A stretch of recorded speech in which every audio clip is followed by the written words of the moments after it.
Welcome back to Andrea Cleaning and Life Hacks. Have you ever wondered why you roll limes before you cut them, or lemons, or oranges? Why would you roll your orange before you cut it? I asked myself the same question, and so I figured out the exact reason why it's important to do this. Now, I had just done it my entire life because I had seen other people do it, so I just got in the habit. Let me know in that comments box below if this has happened to you, or if you've been very intentional about why you roll your lime or your lemon.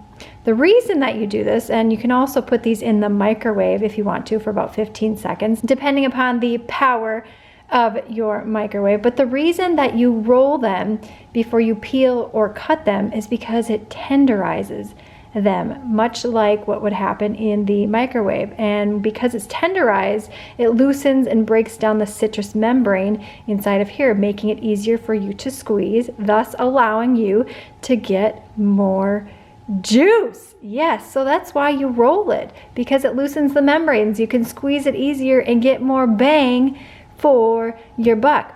Much easier to peel an orange after you roll it. All right, if you love simple cleaning and life hacks, make sure that you subscribe. Give this video a thumbs up. YouTube thinks you're gonna wanna watch this video next. I think you're gonna wanna watch this one. Let's see who's right. See you in the next one.